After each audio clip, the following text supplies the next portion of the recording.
nós vamos estudar a Bíblia, irmãos, hoje sobre a teologia da prosperidade. Sabe o que é?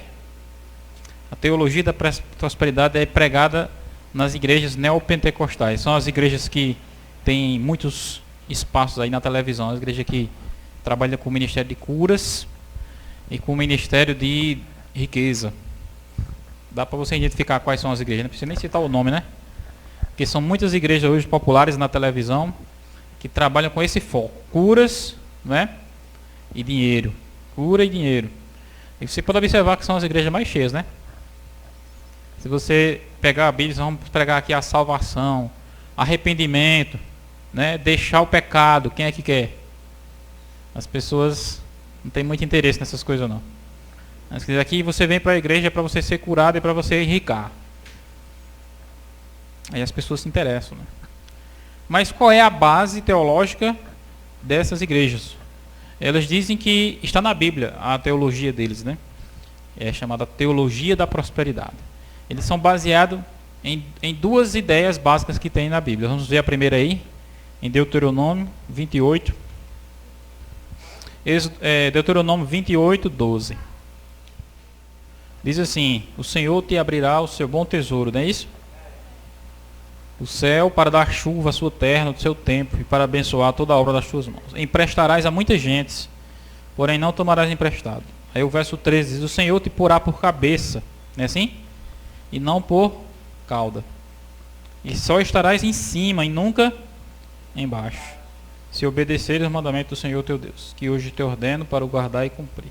Então, esse daí é um primeiro princípio da teologia da prosperidade. Eles pegam esse versículo, eles dizem isso, exatamente isso. O cristão verdadeiro que serve a Deus, ele sempre tem que estar o quê?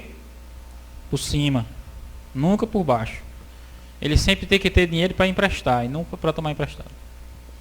Aí eles dizem assim: se você não é assim, significa o quê? Que você não é um cristão verdadeiro.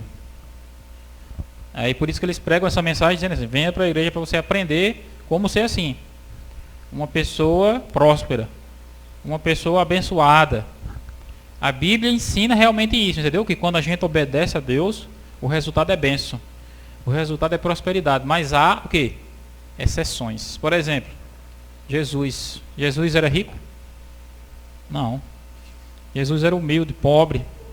Tudo que Jesus tinha era emprestado. E Jesus era desobediente a Deus? Não. Aí você observa que a teologia da prosperidade tem um desacordo com a Bíblia nesse sentido. Na Bíblia você encontra Salomão, não é isso? Que era um homem próspero, rico, não era isso? Mas você tem também Jó, que era um homem que foi ferido por Deus, tanto nos seus bens como na sua saúde. A teologia da prosperidade diz que a pessoa que obedece a Deus, que serve a Deus, que vai na igreja deles, né? Ela nem adoece e ela nem é pobre. Ela sempre é rica. E o fato dela ser rica prova cada vez mais que ela é uma pessoa de Deus, uma pessoa abençoada. Quando a gente vai abrir mais versos na Bíblia para ver o fundamento disso. E o segundo fundamento está em Mateus aí, abra Mateus. Mateus é o Novo Testamento, primeiro livro do Novo Testamento, capítulo 8 de Mateus. Mateus 8:17 diz assim: para que se cumprisse o que foi dito pelo intermédio do profeta Isaías. Ele mesmo tomou as nossas enfermidades e carregou as nossas doenças. Pronto, esse daí é outro princípio básico da teologia da prosperidade. Que Jesus fez o que com nossas doenças? Carregou. Levou nossas enfermidades. Aí o raciocínio deles é o seguinte: o que é que eu preciso fazer para ser curado? Simplesmente acreditar nisso, que ele carregou. E se eu acreditar, tudo que eu preciso fazer é determinar. Tudo que eu preciso fazer é determinar. Não, Senhor, aqui está a Bíblia dizendo que o Senhor já carregou a minha doença. Então essa doença que eu tenho não é minha, porque Jesus já carregou. Então eu determino que o Senhor tire ela de mim. A teologia da prosperidade ensina isso. E tem muitos casos de pessoas nessa religião que creem nessa teologia que eles sequer vão a médicos quando adoecem. Muitas vezes ele fica padecendo vários dias, doente, porque eles dizem que é pecado ir no médico. Por quê? Porque se ele for no médico, demonstra que ele não tem fé em Deus. Porque a palavra de Deus está dizendo que Jesus já levou as suas doenças. E por que ele não tem fé para ser curado? Só que eles se esquecem de quem? Esquecem de quem? Esquecem de Lázaro. Foi o que aconteceu com Lázaro. Você lembra a história de Lázaro? Adoeceu e mandou Jesus, uma mensagem para Jesus vir curá-lo, não foi? Aí Jesus não foi curado. O que aconteceu com Lázaro? Morreu. Esse é apenas um exemplo, né? A teologia da prosperidade, irmãos, como você observa, eles se pegam em passagens bíblicas, mas só que aí existe falácia pelo meio. Ele está dizendo aqui que Jesus levou as nossas doenças, no sentido exatamente da pregação que Jesus veio fazer, né? Que foi para curar os doentes, libertar, né? Como ele falou lá no sermão dele, na sinagoga, libertar os cativos, oprimidos, e apregoar o ano aceitável de Deus. Essa foi a obra que Jesus veio fazer. Só que não significa isso, não significa que ele deu a autoridade para a gente. Olha, diversas vezes Jesus, ele curava alguém e ele dizia assim: vai, a tua fé te salvou. Não, ele dizia assim, não era? A tua fé, vai, a tua fé te curou. A tua fé te salvou. Mas isso quer dizer o seguinte, que aquilo, a cura, ela acontece pelo agente doador, que é Deus, e o agente recebedor, que é o doente. O agente recebedor, que é o doente, ele precisa ter o quê para receber a cura? Fé, não é isso? E o agente doador, que é Deus, precisa o quê? Precisa querer curar. Se Deus não quer curar ele se cura mesmo tendo fé? Não tem como. Aí você pode me perguntar, mas por que Deus não iria querer curar alguém? Porque nós não sabemos, irmãos, quais são os propósitos de Deus. Muitas vezes ele permite que eu ou você ou qualquer pessoa fique doente, porque é um propósito dele para a vida da pessoa, que a pessoa fique doente. Para prestar atenção na história de Jó, não é isso? Ele permitiu que Jó passasse um longo tempo enfrentando uma enfermidade terrível. E eu quero que você me diga, Jó tinha fé em Deus ou não? Tinha. Mas simplesmente, a teologia da prosperidade, ela diz isso. Que Jesus carregou e você tem que determinar. Aí está o erro.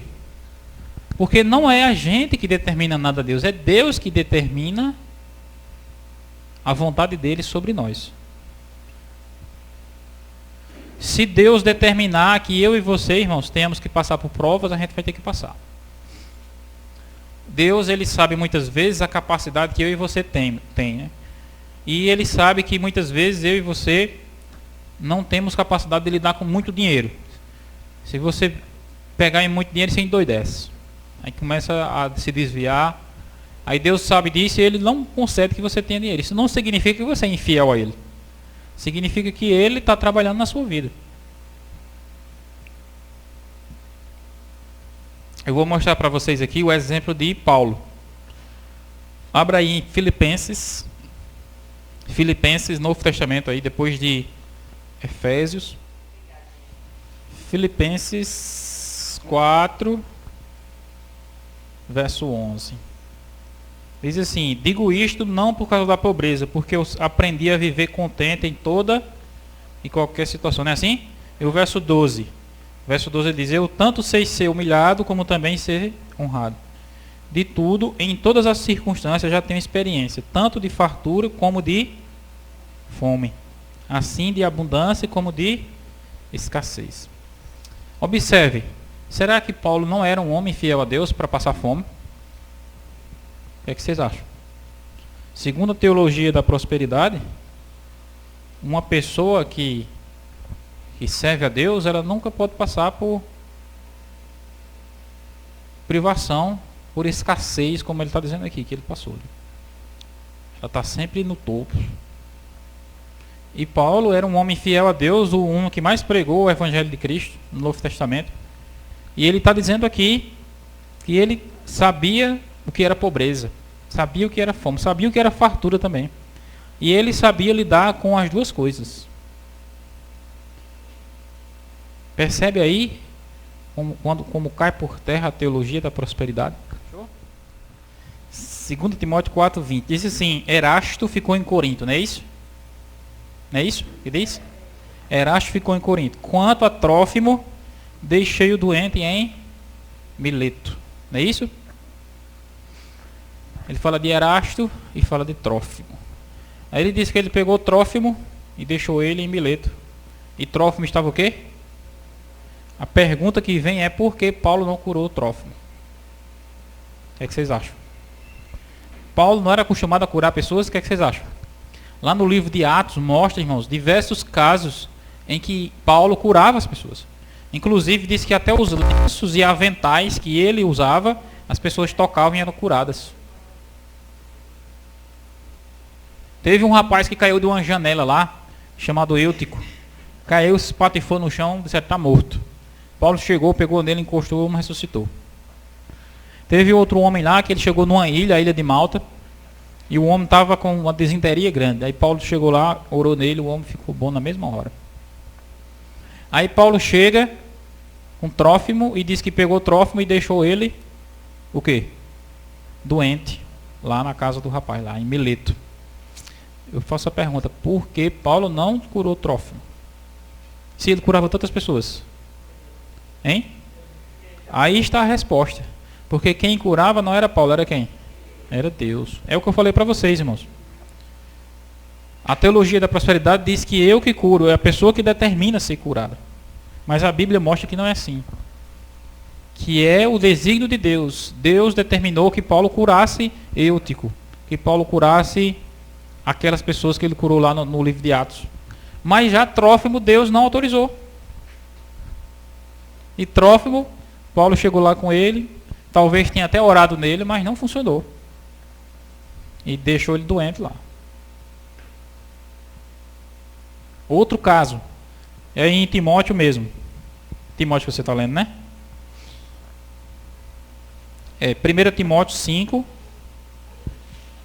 Você leu o segundo, agora lê o primeiro. 1 Timóteo 5.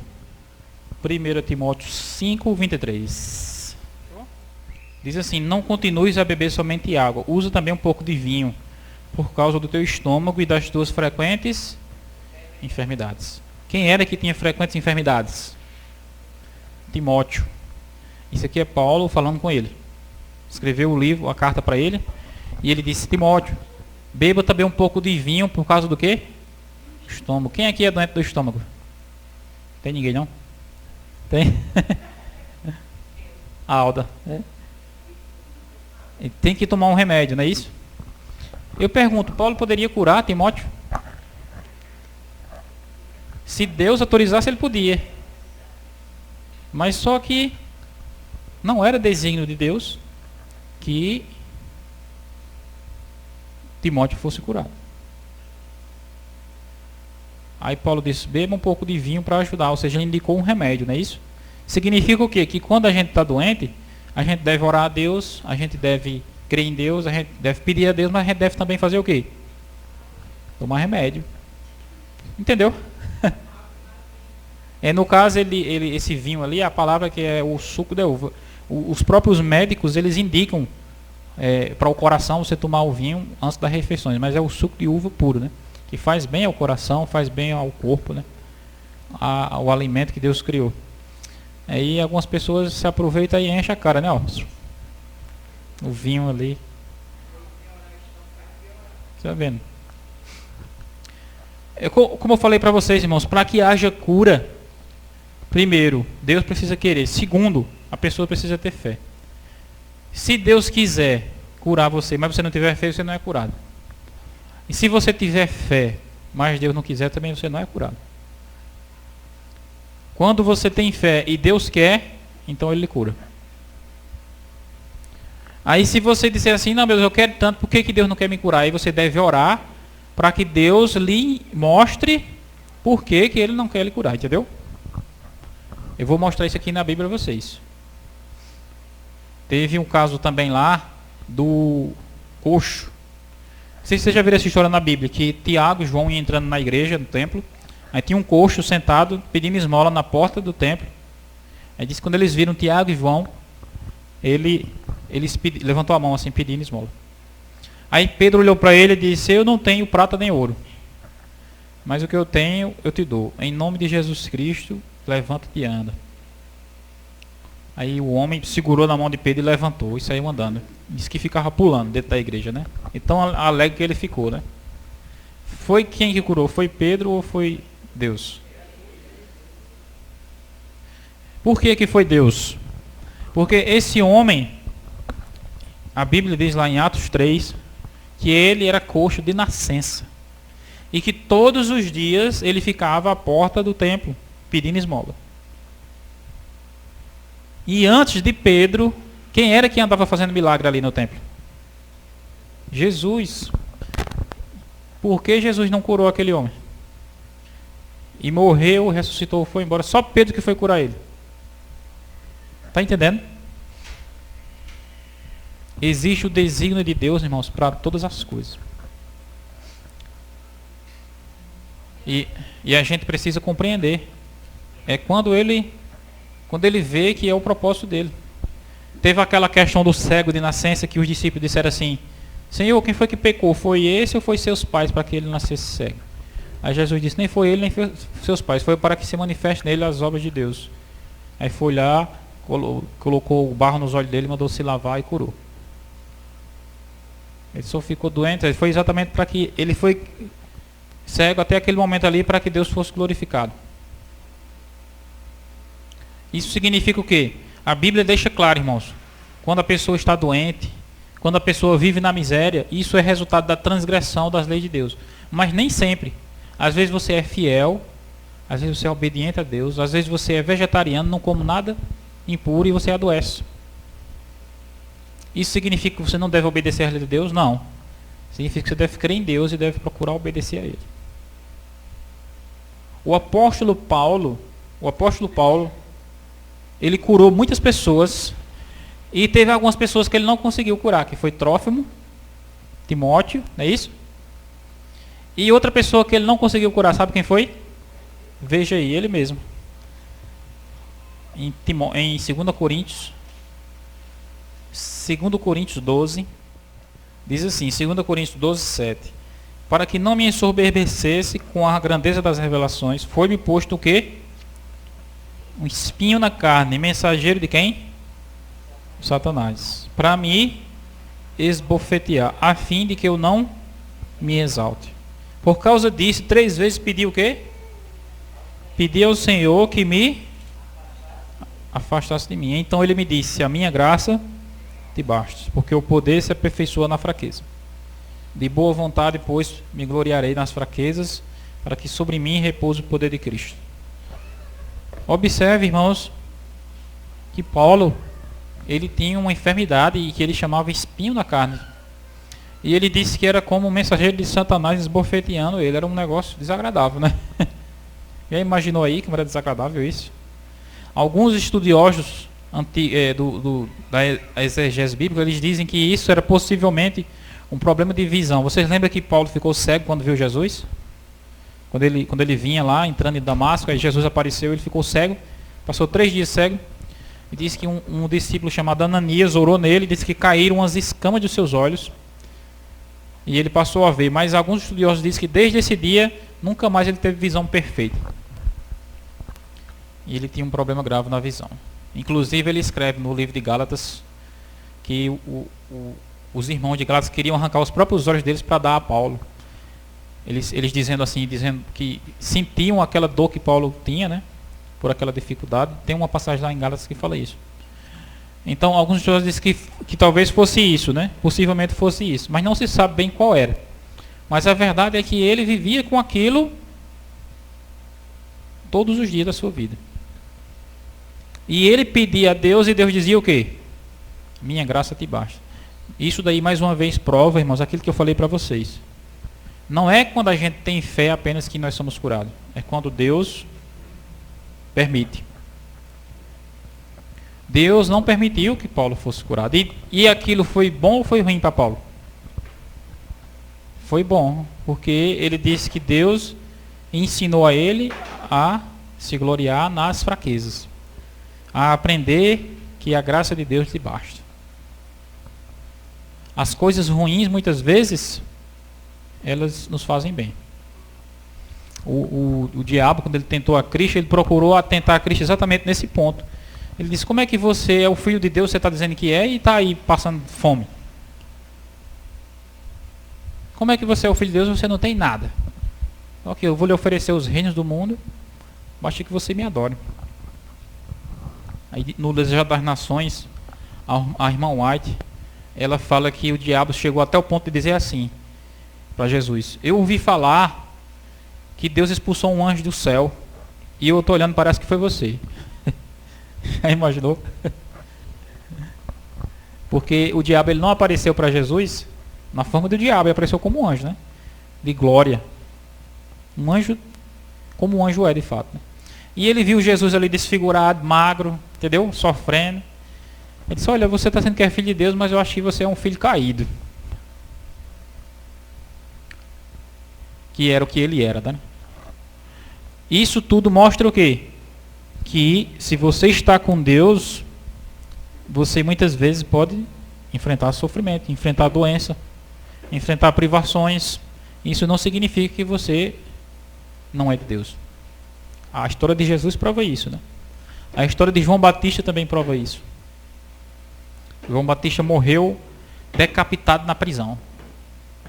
E diz que em determinado momento João Batista ficou angustiado porque ele escutou Jesus pregando, né? Diz que os mensageiros de João sempre falavam para João o que Jesus estava fazendo, né? Aí disseram: olha, João, a gente escutou ele falando que veio a pregar libertação aos cativos. Diz que quando João Batista escutou aquilo, ele ficou com esperança, porque João era o quê? Um cativo, estava preso. Aí foi João, disse: ah, pois vai lá perguntar a ele se ele vai realmente fazer isso. Aí chegou lá e Jesus falou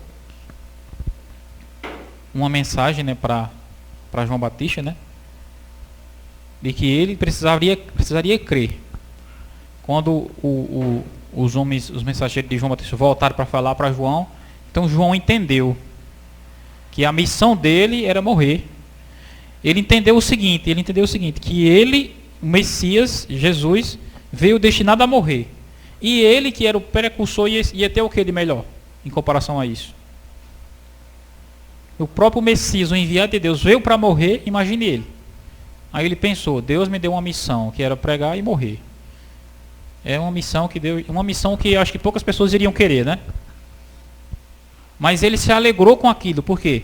Porque ele pensou: se o próprio Filho de Deus veio para essa missão, quem sou eu para não querer também encarar ela? E ele morreu alegre, crendo e confiando em Deus. Jesus falou que entre os nascidos de mulher não houve maior do que João Batista. No livro de João fala que João nunca fez nenhum milagre, mas tudo que ele disse era verdade. Aqui eu concluo, irmãos, essa mensagem que nós procuramos entender aqui, a teologia da prosperidade, que ela, como eu falei para vocês, é tirada da Bíblia, não é isso? Duas passagens que eu mostrei ali. Uma passagem que fala que Jesus levou as enfermidades, e outra passagem lá que Moisés disse que o povo de Deus tem que ser cabeça e não cauda.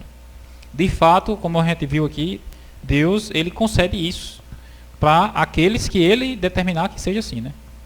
O caminho da lei de Deus, o caminho da obediência a Deus, irmãos, é um caminho de perfeição. É um caminho em que você lê pela história de Daniel, né? Daniel era 10 vezes mais sábio do que todos os sábios que havia. O que Deus quer para os seus filhos é isso, entendeu? Mas só que ele só pode conceder isso quando ele perceber que eu e você estamos preparados e que aquilo realmente vai glorificar a ele. Se ele perceber que o que vai glorificar a ele na sua vida vai ser uma doença, então ele vai colocar uma doença. Mesmo que isso seja contra a nossa vontade, que nos desagrada, como desagradou a Paulo, né? O que nós extraímos da Bíblia, irmãos, que é o que todos nós devemos ter consciência, é saber que Deus é soberano. É Ele quem determina, não a gente. Tudo que a gente precisa fazer é ter fé e confiar neles. Se Ele determinar bênção sobre nós, amém. Se Ele determinar provas, amém também. E nós devemos pedir a Ele sempre que Ele nos dê força e nos dê sabedoria para compreender isso, né? Nos dê força, nos dê sabedoria. para saber lidar com todas as dificuldades, com toda a caminhada que a gente tem aqui na Terra, né? Cada um de nós tem uma missão, cada um de nós tem uma luta. E eu digo a verdade a vocês, nós estamos, irmão, no terreno encantado do inimigo. Nós estamos num lugar inóspito, hostil. Um lugar onde Jesus mesmo falou, no mundo tereis aflições. E Deus, ele nos abençoa no meio das aflições, como Davi falou, né? Ainda que eu ande no vale da sombra das mortes, não temerei mal algum, pois tu estás comigo. Teu bordão e o teu cajado me consolam. Davi mesmo é uma prova disso. Ele foi um homem abençoado por Deus, mas veja como foi a vida de Davi. Foi de provas, foi de angústias terríveis que ele enfrentou, né? Correndo como um doido dentro do mato para não morrer. Um próprio filho querendo matar ele, outra vez era Saul querendo matar. E eu percebo que cada um de nós também tem as nossas lutas, temos os nossos desafios. Deus nos abençoa e Deus nos concede bênção e proporcionar a capacidade que a gente tem de administrar essas bênçãos. Que cada um de nós venhamos crescer para que as bênçãos de Deus venham ser cada vez maiores em nossa vida. Amém? Que Deus nos abençoe. E se você puder depois acessar lá o YouTube, tem diversas pregações lá que eu faço, né? E você envia para alguém, entendeu? Vai pelo WhatsApp, pega o link, aí você envia. Porque aqui nos cultos de quarta-feira, sabe, eu sempre procuro fazer um estudo bíblico. No último culto aqui foi domingo, né? A gente estudou aqui sobre como estudar a Bíblia, não foi? Que a gente viu ali como estudar a Bíblia com exemplos ali do Velho e do Novo Testamento. E isso pode ser útil também para as pessoas aí de fora. É o que eu recomendo que nós venhamos fazer também, né? Trabalhar com o evangelismo na internet, que alcança muitas pessoas também.